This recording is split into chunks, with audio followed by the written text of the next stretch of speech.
Kenapa Kiai Haji Hasyim Asy'ari mendirikan NU 31 Januari 1926? Karena merasa ketika Muhammadiyah sudah tampil 14 tahun sebelumnya, itu beliau melihat di NU itu nggak muncul-muncul ulamanya.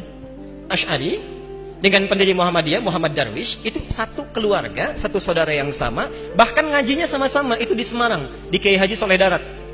Dia ada 3 orang, Muhammad Darwish, kemudian Hasyim Asy'ari, satu lagi itu kakek buyutnya Cak Nun, MH Ainun Najib. Cuma 2 ini yang menonjol, karena menonjol, bagus baca kitabnya, soleh orangnya, itu langsung diperintahkan pergi ke Mekah, diberikan kitab. Kalau kakek buyutnya MH Ainun Najib, itu cuma diberikan cincin pada saat itu. Saat berangkat ke Mekah, berguru di guru yang sama, namanya Syekh Ahmad Khatib dari Sambas, dikenal dengan Syekh Ahmad Khatib As-Sambasi. Nah, setelah dilihat-lihat sampai kembali ke Nusantara di masa yang sama, itu Masya Allah, ternyata keduanya punya visi yang sama, ya, tapi punya beda karakter. Yang satu senang praktek, ya, namanya Muhammad Darwish, lantas pulang diganti nanti menjadi Ahmad Dahlan. Yang satu lagi senang menulis kitab. Nah, Hasyim Asy'ari ini menulis 19 kitab dalam hidupnya. Kami punya itu koleksinya, ada 19 kitab. Nah, sebelum beliau menulis dan mendirikan Nahdlatul Ulama itu, kayak aja Ahmad Dahlan kan senang praktek. Begitu pulang, menafsirkan surat Al-Ma'un, tidak tunggu nulis buku. Selesai kajian, buka pakaian luarnya, keluarkan uang yang dibawanya, sampaikan pada masyarakat, bikin rumah sakit, bikin pesantren, bikin sekolah, bikin macam-macam praktek. Hasyim Asy'ari mulai menulis.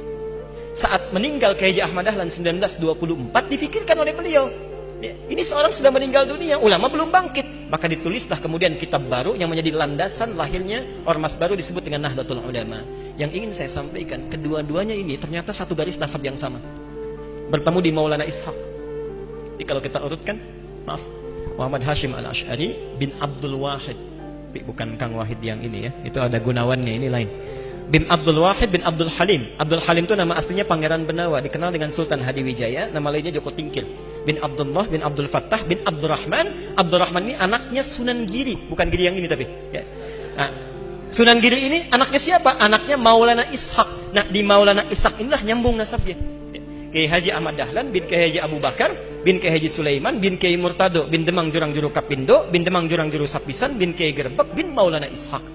Siapa Maulana Ishaq ini? Maulana Ishaq ini adalah anaknya Ahmad Jumadil Kubra, ya, salah satu wali yang dari 9 yang datang dari Mesir, dari 9 wali itu. Ahmad Jumadil Kubra ini siapa? Ya, ini adalah salah satu wali yang punya 2 anak. Saya belum teruskan nasabnya. Anak pertamanya dibawa ke Nusantara, namanya Maulana Ishaq, melahirkan 2 ulama tadi. Anak keduanya lahir di Mesir, bernama Syarif Abdullah. Nah, nanti Syarif Abdullah inilah yang akan bertemu dengan salah satu anaknya Prabu Siliwangi. Ya. Prabu Siliwangi, pemenah rasa, menikah dengan Nyai Subang Larang, punya 3 anak. Anak pertama Walang Sungsang, lahir 1423. Anak keduanya Rara Santang, lahir 1426. Anak ketiganya Raja Sengara, lahir 1427. Nah, hajilah kemudian Walang Sungsang dan Rara Santang di Mekah bertemu dengan Syarif Abdullah. Walang Sungsang ganti nama jadi Abdullah Iman, Rara Santang ganti nama menjadi Syarifah Mudaim. Jatuh cinta Syarif Abdullah dengan Syarifah Mudaim, menikahlah, pulang ke Mesir, tinggal 20 tahun, melahirkan anak bernama Syarif Hidayatullah. Berguru pada Syekh Ibnu Athaillah As-Sakandari. Pulang, nengok kakek buyutnya, bertemu dengan Prabu Siliwangi. Saat itu tinggalnya ada di Lingkaran Jati, maka dikenallah dengan saat itu dengan nama Sunan Gunung Jati. Nah, baik Ahmad Dahlan ataupun Hasyim Asy'ari itu berada di satu garis yang sama, dari Ahmad Jumadil Kubra bin Ali Zainal Al-Kabir bin Ali Zainal Abidin, keturunannya dari Al-Husain, Husain anaknya Ali, Ali suami Fatimah, Fatimah putri Rasulullah sallallahu alaihi wasallam. Tapi sampai hari ini tidak pernah Ahmad Dahlan disebut dengan Habib. Itu gak ada. Kayak Ahmad Dahlan. Yang penting sikapnya seperti Nabi, tuturnya seperti Nabi, pandangannya seperti Nabi.